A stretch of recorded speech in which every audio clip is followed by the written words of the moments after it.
Security, stop him!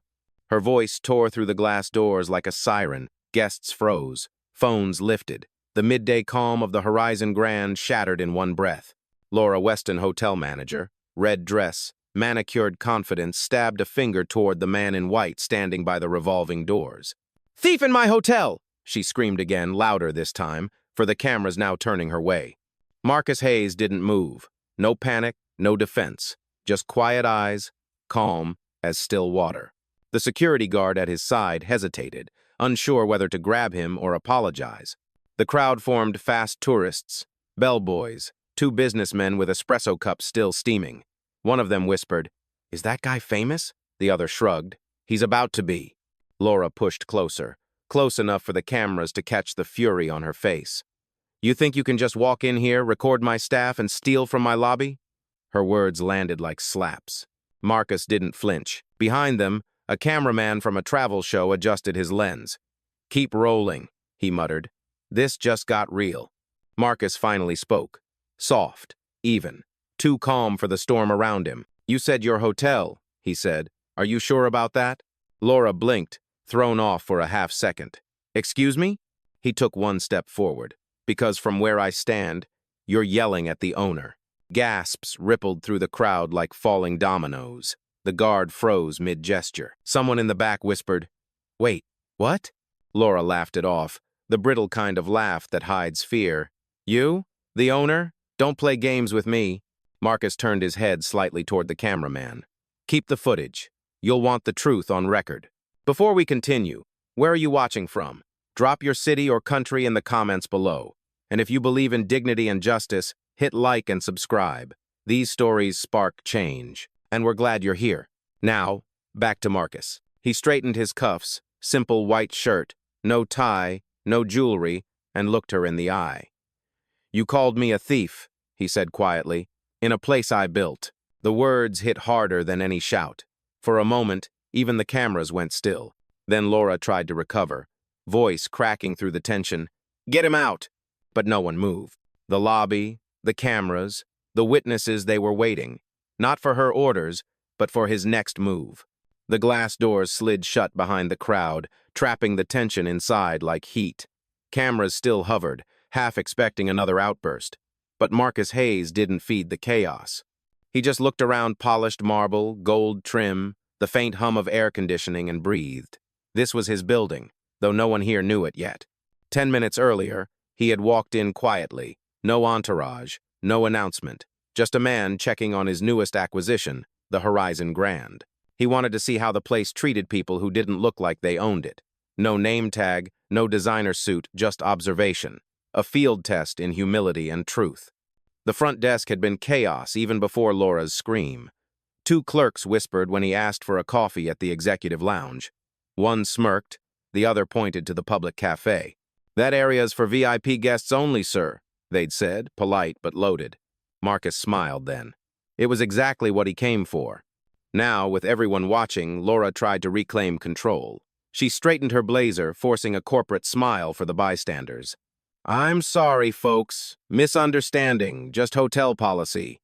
Marcus tilted his head slightly. "Policy," he repeated, like testing the word's weight. "Is that what you call it when you judge someone by sight?" Her smile faltered. "Sir, if you'd simply identify yourself—" "I did," he interrupted. "Twice." "How?" Her eyes flicked toward the cameras, realizing every second of her authority was being recorded. Behind her, a young bellhop named Ethan whispered to a colleague, "He's on the schedule. Check the VIP manifest." The other clerk hissed, "Don't. She said not to." Marcus watched the exchange without a word. He'd seen it before in boardrooms, in restaurants, in deals where people smiled while doubting his seat at the table. The same look, the same tone, prove you belong. A flash of memory hit him age 26, standing in another lobby, being told his card didn't go through. It had. It always did. But back then, he didn't have the power to do anything about it. Now he owned the building. The cameraman edged closer. "Mr. Hayes," he ventured, "is this really your property?" Marcus met his lens, steady. "It is. Every floor, every name tag, every paycheck in this place runs through my desk." Gasps again. Softer this time. Truth had gravity. It pulled the noise down. Laura crossed her arms, voice sharp. If that's true, prove it. Marcus smiled faintly. I don't need to prove what's already mine. You need to explain why your first instinct was to humiliate me. Her jaw tightened, but before she could respond, a phone buzzed on the front desk, the internal line. Ethan picked it up, listened, froze. Then, quietly, he said, Corporate's on the line. They're asking who authorized this incident. Ugh. Marcus didn't move. He just looked at Laura and said, That'll be me.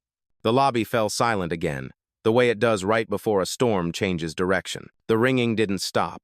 Every second it echoed through the marble lobby, slicing through the whispers. Laura hesitated before picking up the receiver, her hand trembling just enough for the camera lights to catch it. Horizon Grand front desk, she said, voice brittle but still pretending authority. The line crackled. Then came a calm female voice clipped, professional, impossible to ignore. This is Clara Evans, executive assistant to Marcus Hayes. I'm calling from corporate headquarters. Please confirm you're speaking with the owner. Laura blinked. The owner? Her eyes darted to Marcus. He didn't speak. He didn't need to. His silence said everything. Yes, Clara continued. And we're reviewing the live feed from your lobby right now. A murmur swept the room like wind before rain. Phones lowered. The cameraman's lens drifted from Laura's face to Marcus's still expression. Laura forced a laugh that came out thin and broken. There must be some misunderstanding. Clara interrupted. No misunderstanding. Our timestamp shows you accused Mr. Hayes of theft. Is that correct? The word theft hung heavy, poisonous. Even the elevator chime in the corner sounded embarrassed. Marcus finally moved one small step toward the desk. Tell her the truth, he said softly. Laura's throat bobbed. I thought... You thought I didn't belong, Marcus finished for her. Say it. For the first time, her mask cracked. She whispered, yes. Clara's tone didn't change, but the room could feel the shift in power. Understood. Mr. Hayes, would you like me to proceed with Protocol 7? Marcus's gaze stayed on Laura. Yes, he said. Activate it. Across the lobby, lights flickered once. A faint tone rang from every staff device, a discreet alert that usually meant executive audit. Every employee recognized it instantly. Ethan, the young bellhop, swallowed hard. She just triggered a full audit, he whispered. That means everything calls, cameras, transactions all recorded. Guests started murmuring louder, some shocked, some thrilled. A middle-aged woman filming near the bar whispered to her husband, We're watching karma in real time. Laura's composure was gone now. She stepped from behind the desk, pleading but still defensive. Mr. Hayes, please, I didn't know. He raised a hand. Not a threat. A command for silence. You didn't ask. That's worse. Behind him, two uniformed staff members, security and concierge, exchanged looks. The security guard who'd almost grabbed Marcus earlier lowered his head. Sir, I'm sorry, he muttered. Marcus didn't look back. You did your job, she abused hers. The crowd reacted a ripple of agreement. Quiet claps. Phones held higher. Laura's voice cracked. You can't just... I can, Marcus said. And I will. Clara's voice returned through the phone. Protocol 7 confirmed. Hotel operations under temporary owner lock. Awaiting your next instruction. Marcus looked around the lobby at the marble, the chandeliers, the very walls that had just witnessed the truth. Then, calmly, close the accounts linked to management, notify legal, and make sure the guests get what they paid for, dignity included. A single line that landed like a gavel. The crowd erupted gasps, applause, disbelief as Laura stepped back, her authority dissolving under the weight of her own echo. Thief in my hotel. Now everyone knew who the real thief was, not of money, but of respect. A soft chime pulsed from the ceiling speakers, a sound most guests mistook for ambience. But every employee in the Horizon Grand recognized it immediately. The hotel had entered audit mode. It was a fail-safe designed for internal investigations, silent, precise, irreversible. Every screen behind the front desk blinked once. Then, the Horizon logo faded to black, replaced by a message in silver letters. Executive lock initiated corporate override. Ugh. Ethan stared at it, whispering, I've never seen it live before. Laura spun toward him. Turn it off. I can't, he stammered. Owner authorization only. The crowd leaned closer. Guests pretending to scroll on their phones were now filming full on. A woman with a rolling suitcase whispered to her son, "He's really the boss, isn't he?" The boy nodded, eyes wide. "He's like Batman, but rich for real." Marcus didn't react. He stood at the center of the lobby like the eye of a storm. Calm, composed, watching the system he built expose the system she'd abused. "Mr. Hayes," Clara's voice echoed through the phone, amplified now through the lobby speakers. "The audit's recording from 12 different angles. Do you want the transcript shared with the board?" "Yes," Marcus said, "and send a copy to HR with timestamps." Laura's face drained of color. "You're humiliating me." He turned to her. "No, Laura. You did that when you shouted thief at the man who signs your paycheck." A murmur spread. That line hit the crowd like thunder. Even the security guard, who had been stone still, exhaled sharply. Laura tried to salvage control, pacing behind the desk, muttering half-sentences. "This isn't procedure. This isn't—" "It is now," Marcus cut in. He pulled his phone from his pocket and tapped once. On the upper balcony, digital blinds began to close. The lobby's bright light dimmed to a softer gold.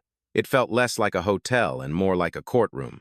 "Every word, every policy, every biased call you made today," Marcus said, "will be part of your permanent record." Laura's lips trembled. "You can't—" "I already did." The silence that followed wasn't empty. It was heavy, the kind that presses on your chest when the truth finally fills the room. Ethan broke it, his voice small but clear. "Sir, there's something you should see." He pointed at one of the front desk monitors, still active under audit mode. On the screen, a playback window opened. Camera footage from 10 minutes earlier, time-stamped and tagged automatically. Laura's voice rang out through the speakers. "That area's for real guests only, sir." The crowd winced at the sound. Marcus watched, jaw tightening slightly. Then he looked at Ethan. "Save that clip." "Yes, sir." Laura covered her face with one hand. "Please, this can't go online." Marcus's tone softened, but not kindly. "It already is." He nodded toward the cameraman still recording. "But don't worry, I don't need to post it. The truth will travel without me." The chime sounded again, softer this time, signaling that the audit log had finished syncing to corporate servers. Marcus took one slow breath and said quietly, "Now, let's talk about accountability." And just like that, the real reckoning began. For the first time, no one spoke. The chatter, the gasps, the small-talk whispers that usually filled the Horizon Grand's marble heart all gone. What replaced it was heavier, the kind of silence that feels like judgment. Laura stood behind the front desk, breathing shallowly. The red of her dress, once a symbol of control, now looked like warning tape. She tried to speak, but the sound snagged in her throat. "I made a mistake." Marcus didn't move closer. He didn't need to. "You didn't make a mistake," he said. "You made a choice. You looked at me and saw what you wanted to see." Every phone camera in the room zoomed in at once. This wasn't just a hotel story anymore. It was proof. Ethan shifted uncomfortably, still standing by the monitor that replayed Laura's earlier outburst. "Mr. Hayes," he said softly, "the board is connected to the feed. They're watching this in real time." Laura's head snapped toward him. "What?" Marcus nodded once, calm as ever. "Corporate oversight. Clause 9B. Every hotel under Horizon ownership streams security footage directly to headquarters during an executive audit. You're live." The words hit like a gavel. Guests exchanged glances, half disbelief, half awe. A man near the elevator whispered to his wife, "He's dismantling her with one sentence at a time." Laura gripped the counter's edge. "Please, not in front of everyone." Marcus's tone softened but carried an edge of steel. "You shouted at me in front of everyone. You accused me in front of strangers. Justice deserves the same stage as humiliation." Her eyes glistened, but no tears fell. Pride is hard to break, even when cornered. "I was protecting the hotel," she whispered. He tilted his head. "From who? The man who built it? Or the truth that scares you?" Behind him, Ethan cleared his throat. "Sir, the audit is flagging multiple bias reports under her name, previous complaints from guests." Marcus turned. "How many?" Ethan hesitated. 6. 3 this quarter alone." Laura's voice cracked. "Those were misunderstandings." "No," Marcus said quietly. "They were warnings." The air thickened again. The cameraman zoomed in on her trembling hands as the hotel's automated intercom pinged. "Audit finding. Escalation in progress. A murmur rippled through the crowd, someone said. He's not even raising his voice. Another replied, that's why it's working. Marcus turned back to the guests, his voice low but carrying. You all saw what happened here. You know what silence can cost. I stayed quiet once. It didn't help. He paused, gaze sweeping the room. Never again. It wasn't a speech. It was a declaration. The kind that lives in people's heads long after the applause fades. From the far corner, a hotel bell chimed, sharp, metallic, final. Clara's voice came through the intercom once more. Mr. Hayes, board directive confirmed. Awaiting your action on staff termination. Marcus looked at Laura, the crowd, and finally Ethan. Let's finish what she started, he said. And with that, the quiet turned into something else, entirely the sound of power reclaiming its name. The front desk monitors dimmed again, leaving only the silver reflection of Marcus Hayes standing beneath the chandelier. The moment stretched that strange, breathless space between humiliation and consequence. Then Clara's voice returned, calm and surgical. Phase 2 initiated. HR and legal are present on the live feed. Please confirm if disciplinary actions are to proceed. Marcus' gaze never left Laura. Proceed. A mechanical tone echoed once through the lobby. Every staff ID badge on the front desk beeped red, one by one. Ethan's eyes widened. It's locking them out of the system, he murmured. Laura reached for her tablet. The login screen flashed. Access revoked. What are you doing? She hissed. You can't just... Marcus stepped closer.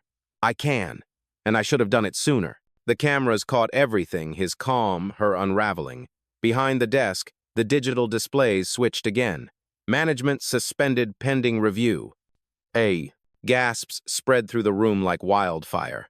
Guests who'd been pretending to scroll were now live streaming openly. One whispered, he just fired the whole front desk. Another replied, not fired, freed the place. Laura stumbled back, voice cracking. This is insane. I gave this hotel 10 years. Marcus's tone stayed level.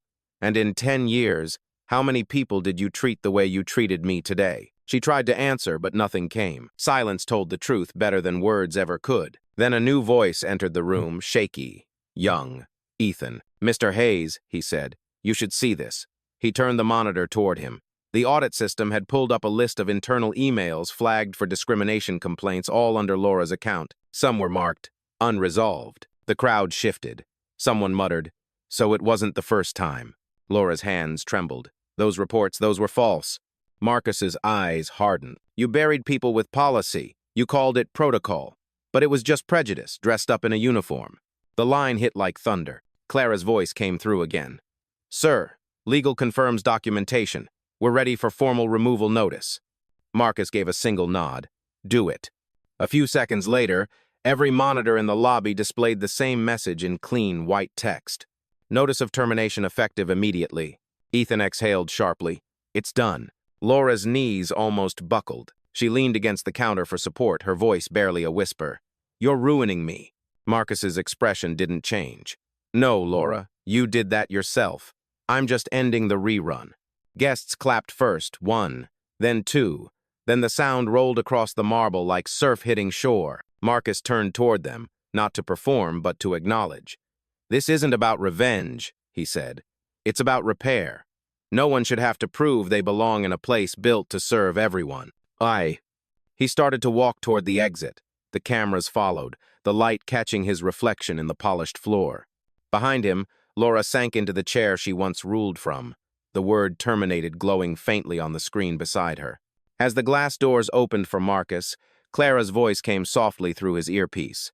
Sir, the audit file is secured. Would you like the hotel reopened? He paused in the doorway, eyes on the crowd still filming. Not yet, he said. Let them remember this version of the story first.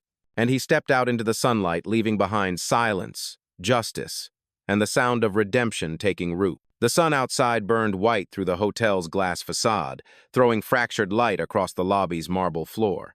Inside, no one moved. It felt like time itself had paused to record what dignity looked like when it stood its ground. Laura Weston sat slumped in the guest chair behind the counter, mascara smudged, red dress now wrinkled and powerless. Her badge blinked red every few seconds, a heartbeat of failure. Across the room, Ethan and the other junior clerks hovered awkwardly, unsure if they should stay, speak, or disappear. The cameras didn't stop. Every phone in the crowd was raised high, feeding the internet's endless appetite for spectacle and justice. Within minutes, hashtags began to bloom. Number Hotel Justice, number Hayes Protocol, number Thief in My Hotel. Clara's voice echoed softly through the intercom. Mr. Hayes, Public Relations has confirmed the clip is trending across 3 platforms. Do you wish to issue a statement? Marcus, standing just outside the glass doors, didn't answer right away. He looked back through the reflection, saw Laura's hollow stare, saw the crowd, saw the world watching. Then he said, "Not yet. Let the truth breathe before we shape it." He re-entered the lobby, calm as the man who left, but now carrying the authority of silence fulfilled. The crowd parted instinctively. A guest in a gray suit whispered, "That's him, the owner." Another replied, "He handled it better than any lawyer could." Marcus stopped near the front desk. "Ethan," he said, voice low but commanding, "you're in charge of guest coordination until further notice. Make sure everyone here is taken care of, no exceptions." Ethan blinked. "Sir? Me?" "Yes, you did the one thing no one else did today. You listened." The young man nodded, straightening his posture. A faint tremor of pride replaced his fear. Laura's voice, cracked but defiant, cut through the room. "So this is it? You humiliate me and make the bellhop your hero?" Marcus turned toward her, measured and unshaken. "No, I just recognize character, something titles don't guarantee." That line drew a murmur of approval from the crowd. A woman near the coffee bar clapped quietly. "Say that again," someone whispered. Marcus faced Laura fully now. "You had power, and you used it to protect comfort instead of fairness. Today wasn't your punishment, it was your reflection." Her lips trembled, but she said nothing. The truth doesn't argue. Behind Marcus, Clara's voice came again, quieter this time. "Sir, the board wants confirmation. Should they begin transition proceedings for interim management?" He exhaled slowly. "Yes, but not from outside. Promote from within. Someone who remembers what respect looks like when it's tested." "Understood," Clara replied. The crowd began to disperse, half relieved, half stunned. But a few lingered, hoping for one more sentence, one final verdict. Marcus gave it to them. He looked around the room, at every face that had witnessed the turn. "Bias isn't just a policy problem," he said. "It's a habit, and habits end when they meet consequences." Then he turned toward the exit again. The automatic doors opened with a low hum, and as he stepped out, the sunlight swallowed him whole. Inside, Ethan picked up a clipboard and began speaking to guests, his voice nervous but steady. The hotel wasn't dead. It was being reborn, one decision at a time. And upstairs, the security cameras kept rolling because sometimes history deserves multiple angles. By the time the sun began to set behind the skyline, the Horizon Grand no longer felt like a hotel, it felt like a verdict that had been read aloud. Upstairs, in a glass-walled conference room overlooking the city, a row of silent faces watched the playback on a large screen. Laura's voice filled the room once more. "Thief in my hotel." The words now sounded smaller, almost absurd. Clara stood at the far end of the table, tablet in hand. "Board members, this is timestamp 2:13 p.m. The audit confirms bias violation category 3. HR recommends immediate dismissal, and Mr. Hayes has already executed the protocol." The chairman, an older man with silver hair, nodded gravely. "And public reception?" Clara swiped once, revealing social metrics climbing like a heartbeat. Positive, 92% sentiment in favor of corporate transparency. The clip has been shared 6 million times. The phrase, "Hayes Justices," is trending. Another board member leaned back. "You turned a PR disaster into a masterclass in leadership." Clara gave a faint smile. "He didn't plan it. He just refused to hide." The door opened quietly. Marcus entered. No entourage, no announcement, just presence. The room straightened without instruction. He walked to the screen and watched the moment of his own humiliation replayed in silence. He didn't flinch, didn't look away. "Keep it," he said finally. "That footage will train every new manager we hire." The boardroom fell still. "Marcus," the chairman began, "this could redefine our brand philosophy, but you must know it'll make enemies." Marcus folded his hands, the faintest smile tugging at the corner of his mouth. "Then we're finally doing something right." He turned to the window, the city lights flickering below. People think leadership is about control. It's not. It's about correction, course correcting, what others call acceptable. Clara met his gaze. And what about Laura Weston? She'll get her severance, he said, and a letter detailing every complaint she ignored. She can rebuild her career, but she won't rewrite what happened here. For a long moment, no one spoke. Outside, a police siren wailed somewhere down the street, distant but clear, a reminder that the world doesn't stop for anyone's redemption. Then Marcus turned back to the table. Send a message to every property under the Hayes Group. One sentence only. Clara nodded. What should it say? He thought for a moment. Then quietly, respect is not a courtesy, it's a condition of employment. Someone exhaled like a prayer. Another whispered, that line will end up in history books. Marcus didn't reply. He just looked at the paused frame on the screen, Laura's finger pointing, his face calm, and said, almost to himself, let them remember that calm isn't weakness, it's preparation. Outside the window, the city reflected on the glass, a skyline built on lessons like this one. The next morning, the Horizon Grand smelled different, less like perfume and policy, more like possibility. The marble floor had been polished overnight, but the echoes of yesterday still lived in the air, caught between whispers and camera flashes. Marcus Hayes arrived early, long before the first guests. He walked through the revolving doors quietly, the same way he had entered 24 hours ago. Same shirt, same stride. But everything around him had changed. Ethan was already there, nervously adjusting his new badge, guest experience supervisor. He straightened when he saw Marcus. Good morning, sir. Marcus nodded. You stayed late. I didn't want people to remember this place for the wrong reasons, Ethan said. Marcus smiled faintly. Then you're in the right job. Across the lobby, a small group of employees gathered, housekeepers, concierge staff, a new front desk clerk still learning the system. No Laura, no tension, just quiet energy, like a stage waiting for its next scene. Marcus approached them. Yesterday, he began, the world saw how one voice can poison a room. Today, I want them to see how many voices can heal it. The team exchanged looks, unsure if they should clap or listen. He continued. We can rebuild reputation, but only if respect becomes our reflex, not our rule. Ethan cleared his throat. Sir, there's a guest waiting to check in. She said she came because of the video. Ugh. Marcus raised an eyebrow. Already? She said she wanted to stay at the hotel that fired racism in real time. That drew soft laughter from the team. The tension eased. Good, Marcus said. Let her know the Horizon Grand is open. Fully. As Ethan moved to greet the guest, Clara's voice buzzed in Marcus's earpiece. Morning briefing, sir. The board approved your new diversity council. You'll need to name a lead representative by end of week. He glanced toward Ethan. Already have someone in mind. A pause. Ethan? Clara asked, surprised. He didn't flinch, Marcus replied. He spoke up when it mattered. That's leadership. Understood, Clara said. It'll be formalized by noon. Marcus turned off the mic and exhaled, watching the morning sunlight pour through the high windows. He thought of all the lobbies he'd walked into before, the ones where suspicion followed him like a shadow. The same script, different faces. But here, the script had changed. From the mezzanine above, a pair of maintenance workers were reinstalling a plaque taken down years ago. It gleamed softly in the light. Founded on dignity, Marcus smiled. Took them long enough.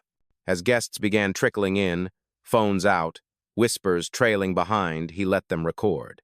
Not because he wanted virality, but because he wanted proof that dignity could trend too. A little boy tugged at his mother's sleeve and pointed at him. Mom, that's the man from the video. Oh, Marcus bent down just enough to meet the kid's eyes. Be kind first, he said gently. Power comes later. The boy grinned. Okay. As the elevators chimed and the day truly began, Marcus looked once more at the marble floor where everything had unfolded. The echo was still there, but now it sounded like purpose. The Horizon Grand had been reborn overnight, not because of a scandal, but because someone finally stayed calm long enough to fix it. By noon, the Horizon Grand lobby had transformed into a live studio. A local news crew set up under the chandelier, cameras angled toward the same spot where Laura Weston once stood.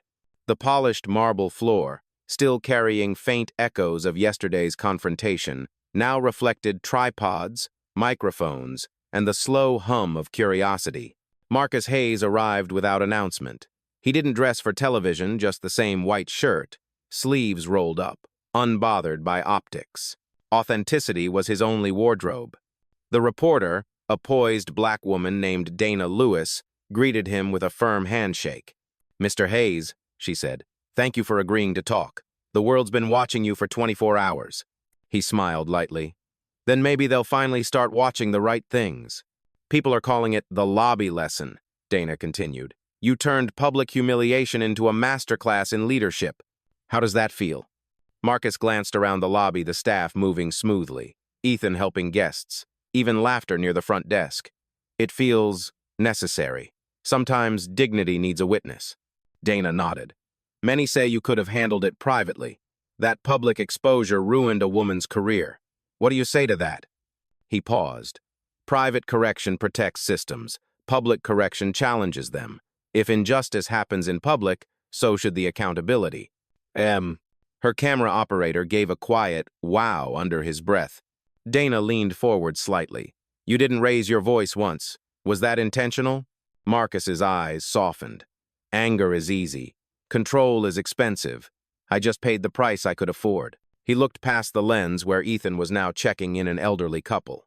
"Besides," he added, "I've been on the other side of that counter. I know what silence feels like when nobody steps in. I wasn't going to repeat it."